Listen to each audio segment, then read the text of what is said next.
नमस्कार। देश देशांतर में आपका स्वागत है। मैं हूं आरफा खानम शेरवानी। कावेरी जल विवाद मामले में सुप्रीम कोर्ट ने कर्नाटक सरकार को आदेश दिया है कि वो अगले आदेश तक तमिलनाडु को रोजाना 2000 क्यूसेक पानी छोड़ना जारी रखे। साथ ही अदालत ने कर्नाटक और तमिलनाडु को अपने अपने प्रदेश में शांति और व्यवस्था बनाए रखने के निर्देश भी दिए हैं। 9 सदस्यीय समिति ने अपनी 40 पेज की रिपोर्ट में ये पाया है कि दोनों राज्यों के किसान गहरी विपत्ति से जूझ रहे हैं, उन्हें पर्याप्त मुआवजा भी मिलना चाहिए। कोर्ट का निर्देश फौरी राहत तो है, लेकिन ये मुद्दा दोनों ही राज्यों के लोगों के लिए संवेदनशील है। इससे पहले तमिलनाडु में कावेरी के पानी को लेकर रेल रोको आंदोलन भी हुआ है और सैकड़ों किसान और राजनीतिक दलों के सदस्यों ने इसमें हिस्सा लिया है। मेरे साथ कई मेहमान इस मुद्दे पर मौजूद हैं, जिससे जानने की कोशिश करेंगे कि इस फौरी राहत के अलावा अब क्या कुछ इस मुद्दे पर किया जाना ज़रूरी है। हिमांशु ठक्कर मेरे साथ मौजूद हैं, एनवायरमेंटलिस्ट हैं, पर्यावरण पर काम करते हैं। दूसरी खास मेहमान प्रोफेसर सुषमा यादव मेरे साथ मौजूद हैं, प्रोफेसर हैं पब्लिक पॉलिसी और गवर्नेंस की Indian institute of public administration में और संघीय मुद्दों पर लिखती रही हैं। मेरे साथ शेखर अय्यर भी मौजूद हैं, पॉलिटिकल एडिटर हैं डेक्कन हेरल्ड के, और साथ ही मेरे साथ अरविंद कुमार सिंह मौजूद हैं, सीनियर असिस्टेंट एडिटर हैं राज्यसभा टेलीविज़न के, और ख़ासकर पानी से जुड़े मुद्दों पर जो विशेषता रखते हैं, उन्होंने कई रिपोर्ट्स राज्यसभा टीवी के लिए भी तैयार की हैं। सभी मेहमानों का बहुत बहुत स्वागत है। सबसे पहले शेखर अय्यर जी बताइए कि ये जो अदालत का फ़िलहाल निर्देश आया है, जो डायरेक्टिव है, ये कितना महत्वपूर्ण है और कब तक मामला इससे टलता हुआ लग रहा है आपको? नहीं, आज का खास करके आज का जो निर्देश है दोनों राज्यों को, एक तो है कि कर्नाटक अभी अगले सुनवाई तक पानी जारी रखेंगे 2000 क्यूसेक्स, लेकिन उससे ज़्यादा इम्पोर्टेंट है कि दोनों राज्यों को एक प्रकार से वार्निंग कहिए या डायरेक्टिव कहिए, उनको कहा कि इस मुद्दे पे लोगों को ना भड़काएं, सड़कों में हिंसा ना करें, क्योंकि मामला कोर्ट के सामने है और कोर्ट का भी कोई ऑर्डर कोई भी हो, उसको पब्लिक ऑर्डर के रूप में उसको चैलेंज नहीं कर सकते आप। क्योंकि जिस तरह हमने देखा पिछले 3-4 हफ्ते में दोनों राज्यों में प्रदर्शन हुए, बंद के आह्वान हुए, तोड़फोड़ हुए, बसें जले गए, तो इस तरह पब्लिक प्रॉपर्टी को डैमेज करना एक प्रकार से सुप्रीम कोर्ट को ऑर्डर को प्रतिक्रिया दिखाने वाली बात है। इस पर रोक लगानी है और बार बार कोर्ट का यही था कि पहले पानी छोड़िए फिर अपना हियरिंग के लिए आइए। तो सुप्रीम कोर्ट अपना जुरिस्डिक्शन को किया है। दूसरी जो चीज़ है, जो जुडिशियल पॉइंट से, क्या कोई वाटर ट्राइब्यूनल जो इंटरस्टेट डिस्प्यूट्स एक्ट के अंडर जो क्रिएट हुआ है, उसका ऑर्डर को क्या चैलेंज कर सकते हैं? ये कॉन्स्टिट्यूशनल इश्यू है, क्योंकि केंद्र सरकार ने इस पर यह कहा है कि ये खुद सरकार सुप्रीम कोर्ट का ऑर्डर माना जाएगा, इसको चैलेंज नहीं किया जा सकता। वो उन्होंने वो रेलेवेंट आर्टिकल 262 वगैरह कोट करके आज अटॉर्नी जनरल ने सुप्रीम कोर्ट को कहा कि ये एक प्रकार से फाइनल ऑर्डर ही है, इसको चैलेंज नहीं कर सकते। ये पहले भी हुआ है, लेकिन सारे जो पार्टीज हैं, वो कर्नाटक, तमिलनाडु, पौंडीचेरी, सब ने केरल भी सुप्रीम कोर्ट पे मतलब केस तो इसलिए तो शुरू हुआ। तो कर्नाटक का जो लॉयर है फली नरीमान ने कहा कि अगर हम आपके पास नहीं आएंगे तो कहाँ जाएंगे, अगर हम एग्रीव्ड पार्टी है। तो उस पर अभी कोई ये नहीं हुआ है, तो ये हियरिंग चलेगा, कल भी चलेगा। तो आज की स्थिति यही है। हिमांशु ठक्कर जी, आप इस मुद्दे को किस तरह से देखते हैं? कई जानकारी कह रहे हैं कि अदालत का निर्देश देना और फिर राज्य का पानी छोड़ा जाना, ये दरअसल बहुत ही फौरी इलाज जैसा है, लेकिन यानी कि सिम्टम्स आपको नज़र आए और आपने उसको क्योर कर दिया, लेकिन जो बीमारी है वो अभी बनी हुई है। बिल्कुल, देखिए, ये जो मुख्य मुद्दा है कि पानी की डिमांड उपयोगिता उपलब्धता से बहुत ज़्यादा है और इस वजह से कॉन्फ्लिक्ट क्रिएट हो रही है, ख़ास करके डिस्ट्रेस ईयर में। और जो ट्राइब्यूनल ने निर्णय दिया था फरवरी 2007 में, हाँ, वो चैलेंज किया गया है सुप्रीम कोर्ट में। अनफॉर्चुनेटली सुप्रीम कोर्ट ने इसको एडमिट कर दिया। तीनों एसएलपी को मई 2007 में एडमिट करके रखा है, लेकिन उसके बाद कोई हियरिंग नहीं हुआ। 9.5 साल हुए, वो पिटिशन वैसे ही पड़ी है और उस पिटिशन्स की वजह से ट्राइब्यूनल का ऑर्डर इम्प्लीमेंट नहीं हो रहा है, कावेरी मैनेजमेंट बोर्ड का गठन नहीं हो रहा है। तो सुप्रीम कोर्ट की ये जो काम है कि एसएलपी को एडमिट करना और फिर उसको हियरिंग नहीं लेना, उसकी वजह से बहुत अड़चने हुई है इसमें। और उसके बाद वो एडहॉक ऑर्डर एक के बाद देते रहे, जिसको कर्नाटक के पास पानी नहीं था तो वो ऑब्वियसली नहीं दे सकते थे। अभी मुझे लगता है कि ये सुप्रीम कोर्ट के सामने एक अपॉर्चुनिटी भी है और चैलेंज भी है कि न सिर्फ एक सुपरफिशियल तरीके से इसको देखा जाए, लेकिन इसका जो रूट कॉज है, इस दिशा में कोई प्रयत्न नहीं हो रहा है। जो अनसस्टेनेबल क्रॉपिंग पैटर्न है कर्नाटक और तमिलनाडु में, जिसकी वजह से इतनी डिमांड है और हर बार डिस्ट्रेस में इमीडिएटली फ्लेयर अप होता है इश्यू, उसकी दिशा में न सुप्रीम कोर्ट ने अभी तक कुछ किया है, न दोनों राज्य ने किया है, न केंद्र सरकार ने किया है। आप तो कह रहे हैं कि फसलों की बात कर रहे हैं, लेकिन यहाँ मैं देख रही हूँ कि फिलहाल 20% लोग ऐसे हैं जो कावेरी नदी के पानी के लिए पीने के पर निर्भर हैं तमिलनाडु के, यानी कि 20% जो आबादी है वो दरअसल करीब करीब 2 करोड़ लोग ऐसे हैं जो पीने के पानी के लिए भी कावेरी पर निर्भर हैं, फसलों को भी अगर हम छोड़ दें। बट डिमांड सबसे ज़्यादा फसलों के लिए है। और मित्तूर में अभी आप स्टोरेज कैपेसिटी देखें तो बाकी कर्नाटक 4 जो रिजर्वर है उससे ज़्यादा है। और अभी जो साउथ नॉर्थ ईस्ट मानसून आएगा उसका फ़ायदा तमिलनाडु को मिलेगा, कर्नाटक को नहीं मिलेगा। तो ये सब ग्राउंड रियलिटीज़ को देखते हुए रिलीज़ का बात होनी चाहिए थी, वो नहीं हुई। और जो डिमांड इतनी ज़्यादा है उसमें मैक्सिमम डिमांड एग्रीकल्चर की है, उसको कर्व करने के लिए सेंटर या स्टेट्स या सुप्रीम कोर्ट कोई कोशिश नहीं कर रहा है। कि फसलें दूसरी तरह की उगनी चाहिए, आप ये कह रहे हैं जिसमें कम और पानी उसके की डिसइंसेंटिव होने चाहिए, इंसेंटिव होने चाहिए वाटर सेविंग कंजर्वेशन मेथड्स और क्रॉप्स के लिए, उस दिशा में काम करने की जरूरत है। और जैसे अभी जो टेक्निकल कमेटी ने बताया कि जो पूरी जो वाटर कन्वेइंग सिस्टम है वो इतनी पुरानी हो गई है, इसमें कन्वेंस लॉसेस इतने ज़्यादा है, उसको ठीक करने की दिशा में है। ग्राउंड वाटर जो ट्राइब्यूनल के, ग्राउंड वाटर देश की लाइफलाइन है, लेकिन पूरे ट्राइब्यूनल ऑर्डर में ग्राउंड वाटर की बात ही नहीं हुई है। तो ये सब बातों को ध्यान में रखने की जरूरत है सुप्रीम कोर्ट को। प्रोफेसर सुषमा यादव, ये बताइए, फिलहाल मैं ये भी चाहती हूँ कि आप ये भी बताएं कि जो फिलहाल अभी कोर्ट में जो जुडिशियल, खासकर जो कानूनी दावपेच है, इसको हम किस तरह से समझेंगे कि 2007 का जो ट्राइब्यूनल है, क्या उसके आदेश को चैलेंज किया जा सकता है? इसमें केंद्र सरकार का जो रुख है, इसमें तमिलनाडु का और खासकर कर्नाटक का जो रुख है, इसको हम कैसे समझेंगे अगर संघीय ढांचे के मद्देनजर देखें? अगर हम संघीय ढांचे की दृष्टि से देखते हैं तो जो आरंभ हुआ है सुप्रीम कोर्ट में, जो याचिका दायर की गई है वो गलत है। 262 आर्टिकल जो हमारा है वो बिल्कुल स्पष्ट कहता है कि ये पार्लियामेंट का काम है कि वो इस तरह का लॉ बनाए कि यदि राज्यों के बीच में कोई इस प्रकार का जल से संबंधित संघर्ष हो तो उस पर पार्लियामेंट लॉ बनाए। और इसलिए पार्लियामेंट ने एक लॉ बना भी दिया था। उसमें ये भी है, उसका अगला क्लोज जो है वो साफ कहता है कि और ऐसा कोई भी ट्राइब्यूनल अगर बनाया गया है तो उस पर किसी भी कोर्ट में सुनवाई नहीं होनी चाहिए। हमने उसको भी छोड़ दिया है और एक तरह से हम ऐसी जगह आ गए हैं कि जिस मामले को हम संघीय सहयोग और मेलजोल से सुलझा सकते थे, उसको हमने कोर्ट के आंगन में फेंक दिया है, कोर्ट के आंगन में फेंक दिया है, मैं कह रही हूँ। अब कोर्ट में जब चला गया है, वैसे तो कोर्ट को भी संविधान की संज्ञा लेनी चाहिए थी और उस संज्ञान को लेते हुए उन्हें ये कहना चाहिए था कि ये संसद का कार्य है और संसद को ये कार्य करना चाहिए, लेकिन अब वो वहाँ भी चला गया है। और जैसा अभी हम 2001, 2007 2 बार ये सुनवाई कोर्ट के सामने आई है और उनके सामने रुकी हुई है। लेकिन मैं इसको एक और दृष्टि से देखती हूँ। हमारे देश में ये एक आदत पड़ गई है कि जो हम नहीं सुलझाना चाहते या नहीं सुलझाते उसे हम कोर्ट की तरफ अदालत में फेंक देते हैं। इससे एक तरह से हम डाइल्यूट कर रहे हैं जो कोर्ट की गरिमा है, एक गरिमा जो बनी रहनी चाहिए उसको डाइल्यूट कर रहे हैं। लेकिन साथ ही जो हमारा अपना काम है वो काम हम नहीं कर रहे हैं। मुझे लगता है यहाँ पर इंटरस्टेट काउंसिल का रोल होना चाहिए और अगर हम उससे आगे जाएं अब तो पीएमओ का भी रोल हो सकता है और राज्यों को सामने बिठाकर आपस में, क्योंकि जो बात अभी हिमांशु जी ने कही, हम वो देख ही नहीं रहे हैं कि इसके ऑल्टरनेटिव रिड्रेसल सॉल्यूशंस क्या हो सकते हैं। सिर्फ नदियों का पानी बांट दें, इतना क्यूसेक उसको दे दें, इतना क्यूसेक। और बड़ी इंटरेस्टिंग बात है, दोनों ही राज्य यहाँ पर जो लॉजिक दे रहे हैं, तर्क दे रहे हैं, वो काफ़ी कन्विंसिंग लगते हैं। तो ऐसे में आप उसको सच में ही, पानी को तो तोल के नहीं बांट सकते और पानी सीमित है, पानी सीमित है। मैं जब अब के बेंगलोर गई तो वहाँ मैंने देखा बेंगलोर को सिटी ऑफ लेक्स कहीं कहीं लिख रखा था, तो वो लेक्स कहाँ चली गई हैं, उनको रिवाइव करें। तमिलनाडु में कहते हैं 40,000 लेक्स थी, तो 40 में से 10 तो बिल्कुल ही लुप्त हो गई हैं। लेकिन एक बहुत महत्वपूर्ण बात यह है कि जो इलेक्टेड गवर्नमेंट है, जो जनता के जरिए चुनी गई सरकार है, क्या उस सरकार का काम ये नहीं है कि जो संवेदनाएं हैं, जो सेंटिमेंट्स हैं जनता के, वो ये देखे? जब वहाँ पर राजनीति जरूर हो रही है इस मुद्दे पर, लेकिन आम लोगों में भी इसको लेकर उनके अपने विचार हैं, उनकी अपनी संवेदनशीलताएं हैं। क्या ये इलेक्टेड गवर्नमेंट का काम नहीं है कि वो ये देखे?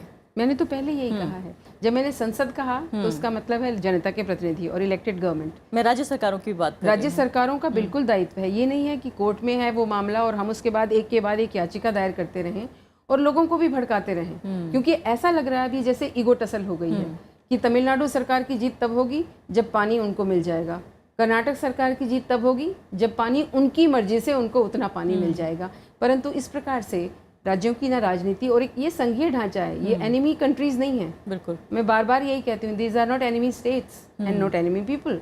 ये दोनों ही भारत राष्ट्र के हिस्से हैं और उस राज्य के भी अभिन्न हिस्से हैं और पड़ोसी उसी राज्य भी रूप हैं। में, और पड़ोसी राज्य हैं, और उन्होंने हमेशा ही बांटना पड़ेगा। हवा भी बांटेंगे, पानी भी बांटेंगे और लोग भी बांटेंगे। तो उस दृष्टि से यदि देखें तो मुझे लगता है सरकारों का दायित्व बिल्कुल है, और इसमें दोनों को एक टेबल पे बैठकर और वहाँ इसको टेक्नो पॉलिटिकल मुद्दा बनाना चाहिए, टेक्नो जुरिडिकल नहीं। क्योंकि उसके बाद आप कहाँ जाएंगे? बिल्कुल, अगर अदालत के फरमान के बाद। अदालत सही के बाद। अरविंद कुमार जी, बताइए आप इस फिलहाल अदालत का जो फरमान है उसे किस तरह से देखते हैं, और अब आपको पिछले कई हफ्तों में जिस तरह की हमने गतिविधियां देखी हैं, वहाँ जिस तरह की जो है कानून व्यवस्था की चुनौतियां पैदा हो गई हैं, अब आपको लगता है कम से कम थोड़ी फौरी राहत तो मिल गई है? जी आरफा जी, जो एक बहुत महत्वपूर्ण बात है जिस पर अभी तक जो है सुप्रीम कोर्ट के जो फैसले भी आए उसमें जो और बातें भी आई, उसमें एक जो कमज़ोर पक्ष था कि ज़मीनी हकीकत को देखने का काम नहीं हुआ था। वो जो हाई लेवल पैनल है जिसने उसमें देखा, जैसा हिमांशु जी ने कहा, कि जो खेती-बाड़ी की जो दिक्कतें हैं दोनों इलाकों की, क्योंकि ये बात तो सही है कि कावेरी जो है उसका पानी कोई बढ़ नहीं रहा है और किसानों की डिमांड बढ़ रही है, और जो फसलें लग रही हैं वहाँ वो ज़्यादा वाटर कंज्यूम करने वाली हैं। ना तो भारत सरकार ने इस तरफ ध्यान दिया कि अगर आप जो फसलें बो रहे हैं वहाँ जो बोई जा रही हैं उस पूरे कावेरी बेसिन में, वो अगर फसलें अगर धान ही आप बो रहे हैं तो उसके लिए भी ड्रिप इरिगेशन और बहुत सारी टेक्निक्स हैं जिनमें आप कम पानी में भी उसका उपयोग कर सकते हैं। तो पहला तो कोशिश ये होनी चाहिए थी कि जो क्रॉप डाइवर्सिफिकेशन होता, ऐसी फसलें लगाई जाती जो कम पानी चाहिए, और वो तो एक स्पिरिट के साथ हो सकता है। अभी तो क्या है कि जो है कर्नाटक हो या तमिलनाडु हो, ये कावेरी का पानी जो है एक बड़ा राजनीतिक मुद्दा बन गया है, वोट का मुद्दा बन गया है। दोनों इलाकों के किसान संगठन हों या जो बड़े लीडर हों, अगर आप देखिए तो उसी हिसाब से देख रहे हैं। वो बुनियादी मसले को शायद समझने की उतनी कोशिश नहीं कर रहे हैं और उसकी ज़रूरत भी नहीं सब। और भारत सरकार का जो रवैया है पिछले काफ़ी समय से, वो बहुत टालू किस्म का रवैया है। और रवैया तो छोड़िए, जो अपनी बात है ये, तो उसके साथ कहीं इन्होंने एग्रीकल्चर की जो क्राइसिस है उसकी तरफ देखने की कोशिश नहीं की है। इस तरफ भी ध्यान नहीं दे रहे हैं कि इन कारणों से अगर मान लीजिए ग्राउंड वाटर का यूज भी हो रहा है, तो जो तटीय इलाके में अगर आप ग्राउंड वाटर का इस्तेमाल करेंगे तो वहाँ खारा पानी आएगा, वो खेती के किसी काम का नहीं है। तो कई इलाके ऐसे हैं जहाँ उनको पानी चाहिए, तो पानी तो नदी का ही पानी चाहिए, उनको साफ़ पानी चाहिए, ढंग का पानी चाहिए तो खेती बाड़ी के लिए। तो मुझे लगता है कि इस मामले में अब सही समय आ गया है कि दोनों राज्य सरकारें इंटरवीन करें और भारत सरकार भी करे, ताकि वहाँ क्रॉप डाइवर्सिफिकेशन हो।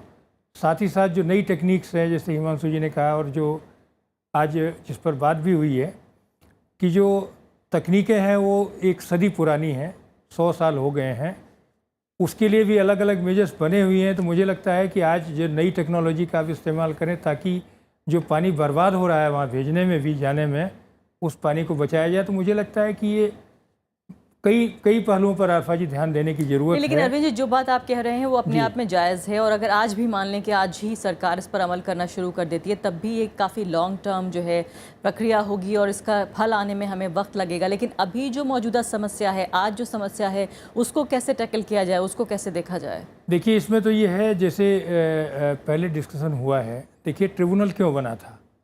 ट्रिब्यूनल इसलिए बनाए गए थे कि एक लंबे समय से जहाँ विवाद चल रहे हैं उनका निपटारा हो, और कृष्णा का विवाद जो है निपटा भी उसमें, अगर आप देखेंगे।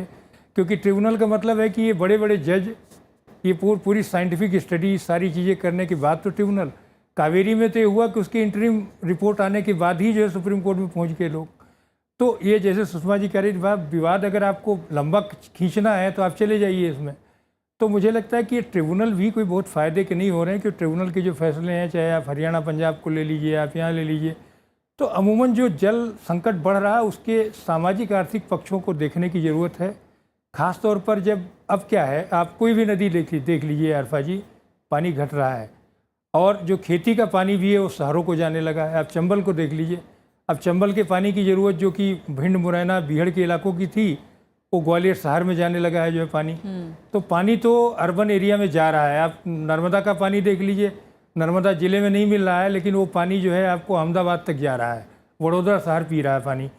तो पानी की ज़रूरत तो बढ़ रही है, अर्बन पॉपुलेशन बढ़ रही है, ज़रूरत बढ़ रही, पानी नहीं बढ़ रहा है। बिल्कुल। तो मुझे लगता है कि भारत सरकार को इस बीच में जो इंटरवीन करना चाहिए था, क्योंकि टेक्नोलॉजी भारत सरकार के पास है, सारे सेंट्रल इंस्टीट्यूट बड़े बड़े भारत सरकार के पास है, लेकिन अभी तक जो रवैया भारत सरकार का रहा है, वो सरकार चाहे यूपीए की हो, एनडीए की हो, वो कोशिशें करते थे कि यार ये पिंड हमारे तरफ नहीं आए, छोड़ो छोड़ो जो है अदालत में डाल ये दिया जो जाए। बाकी लोग देखते हैं। तो जिस मुझे तरह से लगता है कि प्रोफेसर ये यादव देखने कह की रही हैं। जरूरत है इस पर। जी बिल्कुल। शिखर अय्यर जी, ये बताइए फिलहाल कि जो ज़मीन पर हालात हैं वो काफ़ी ख़राब हैं, लोग खुदकुशी कर रहे हैं, ख़ासकर कई ज़िलों का जिक्र कर लें हम, जिसमें मांड्या ज़िला भी है, और इसके अलावा केंद्र सरकार ने, कर्नाटक सरकार ने ये भी कहा है कि जो 48 तालुका में से 42 तालुका जो हैं वो केंद्र सरकार की गाइडलाइन के हिसाब से अगर देखी जाए तो सूखी घोषित कर दी गई हैं। महा मछुआरों में बेरोज़गारी हो रही है, आर्थिक तंगी हो रही है, इस सबको कैसे टैकल किया जाए और ऐसे क्यों उम्मीद की जाए कि इस पूरे मुद्दे पर जब इतने संगीन हालातों की राजनीति भी होगी? नहीं, राजनीति दोनों तरफ होगी, क्योंकि कोई भी मुख्यमंत्री थोड़ा भी बैलेंस दिखा दे इस मामले में, तब उनके सारे विरोधी उनके खिलाफ हो जाएंगे, वो तमिलनाडु में हो या कर्नाटक में। लेकिन जैसे हिमांशु जी कह रहे थे, उनके सहयोगी भी खिलाफ हो जाएंगे। नहीं, देखिए जैसे कर्नाटक में प्रॉब्लम देखिए, बेंगलोर कावेरी पानी पीने के लिए कावेरी बेंगलोर सिटी तक की अरेंजमेंट्स है, वो भी कहा जा रहा है कि वो 50% बेंगलोर सिटी का भी पूरा नहीं होता, उसमें भी सिस्टम्स पूरे कवर नहीं हुए, केवल सेंट्रल बेंगलोर जो है उसमें फैसिलिटीज़ है।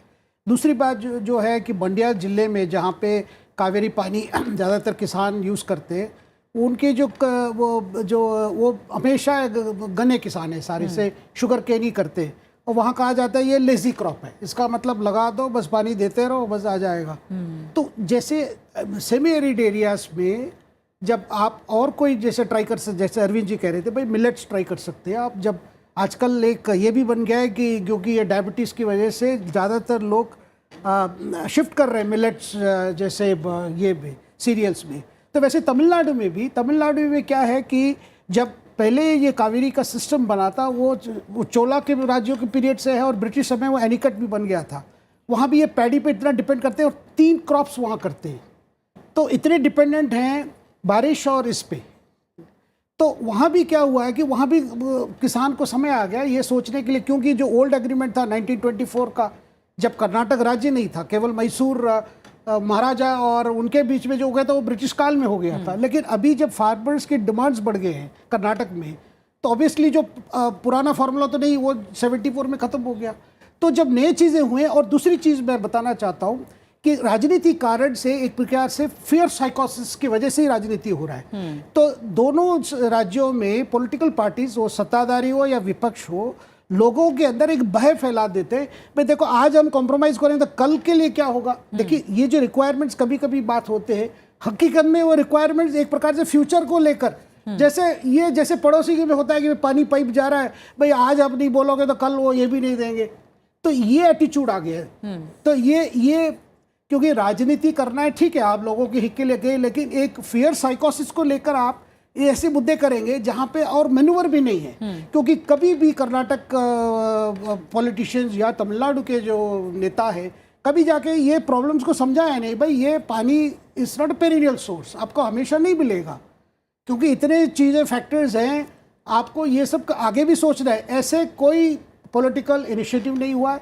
क्योंकि उस इनिशिएटिव का समय भी नहीं है, क्योंकि इतना रियल पॉलिटिक्स चल रहा है, डे टू डे पॉलिटिक्स, ये सब सोचने की समय नहीं है। क्योंकि आज पॉलिटिक्स क्राइसिस से क्राइसिस जाता है, और हम भी सुर्खियों में फंसे हुए, क्योंकि ये सब लॉन्ग टर्म इश्यूज हैं। जिस ऐसे समय में, क्योंकि अब अच्छा जिन सालों में कोई बारिश अच्छी होती है, क्योंकि कर्नाटक में अच्छी बारिश हो, मानसून अच्छी हो, तो कोई पानी रोकने के सवाल ही नहीं हो, सारा डैम खोल देंगे, पानी चला जाएगा सीधा जाके, और जितना तमिलनाडु फार्मर्स यूज़ कर सकते उतना, बाकी सारा बे ऑफ बंगाल में जाके ख़त्म हो जाता है।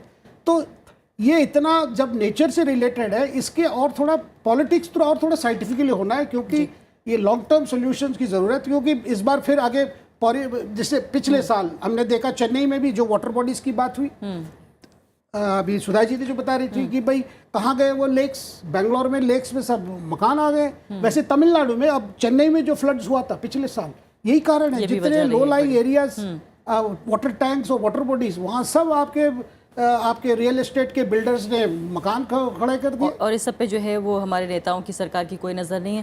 हिमांशु ठक्कर जी बताइए कि जो पानी बांटने का तरीका है, जो वितरण का तरीका है, इस पे भी सवाल उठ रहा है कि ये भी इतना पुराना है कि नई तकनीक का इस्तेमाल नहीं किया जा रहा है, और ये भी बड़ी समस्याओं में से एक समस्या है पानी की। आप सही मानते हैं इस बात को? बिल्कुल, एक्चुअली ये जो कन्वेंस सिस्टम है कैनाल्स है वो काफ़ी पुरानी है, और हमारे देश में कैनाल्स का maintenance is one of the old problems. ठीक से होता नहीं है, उसके लिए कोई इन्वेस्टमेंट नहीं है, कोई प्रावधान नहीं होता है, तो लॉसेस बहुत ज़्यादा है, डिस्ट्रीब्यूशन लॉसेस। दूसरी बात है कि एक्चुअली जो ग्राउंड वाटर जो है 250, कहीं पर 250 फीट, कहीं पर 1000 फीट तक नीचे गया है, और ग्राउंड वाटर लाइफलाइन है एक्चुअली फार्मर्स की, आज देखने जाए तो। और जैसे सर ने बताया कि वो कोस्टल एरिया में आप ग्राउंड वाटर ज़्यादा एक्सट्रैक्ट करेंगे तो सी वाटर इनग्रेस होगा and you will be permanently losing it. तो एक्चुअली जब रेन, बारिश की बाउंटी आती है तो उसको हार्वेस्ट करके रिचार्ज करने की को फोकस बनाने की ज़रूरत है। दूसरी बात है कि इसमें दो बात बिल्कुल गुम है।